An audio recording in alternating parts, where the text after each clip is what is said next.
आगरा और दिल्ली पर अधिकार कर लिया और उसने स्वयं अपने आप को दिल्ली और आगरा का शासक घोषित किया।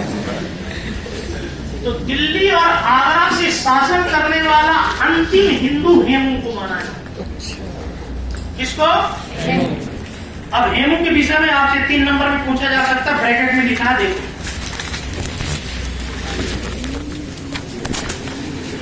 हेमू का मूल नाम क्या था? हेमचंद्र।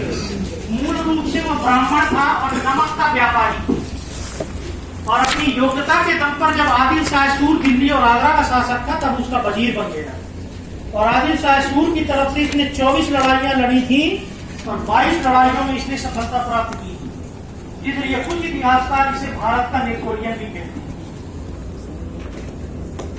और हुमायूं की मृत्यु के 17 दिनों के बाद इसने दिल्ली और आगरा पर अधिकार करके स्वयं को दिल्ली और आगरा का शासक घोषित कर दिया था और विक्रमादित्य की उपाधि धारण की थी। कुछ इतिहासकार कहते हैं इसने विक्रमादित्य की उपाधि धारण की थी और कुछ कहते हैं आदिल शाह सूर ने इसे विक्रमादित्य की उपाधि धारण की थी। जो कुछ भी रहा हो, ये भारत का अंतिम ऐसा व्यक्ति है जिसने विक्रमादित्य की उपाधि धारण की थी और 14वें नंबर का ऐसा व्यक्ति। तो दिल्ली और आगरा पर किसका अधिकार हो गया है? हेमू का। किसका? हेमू का। और अकबर और बैरम खां कहाँ है? कलानौर।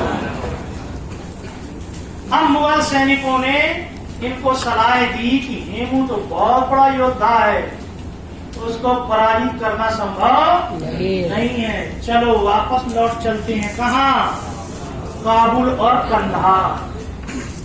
बैरम खां ने बोला नहीं, बैरम खां यानी कटप्पा, उसने बोला नो, हम अंतिम युद्ध करेंगे।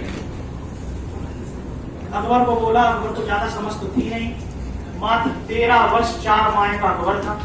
अकबर ने भी बोला ठीक है, हम युद्ध करेंगे और ये आगे बढ़े। वहां से हेमू आगे बढ़ा और पानीपत के मैदान में पानीपत का दूसरा।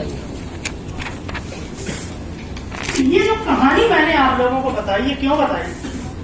क्योंकि हो सकता है एक प्रश्न ऐसा पूछ लिया जाए कि हुमायूं के निर्वासित जीवन पर संक्षिप्त लेख लिखिए।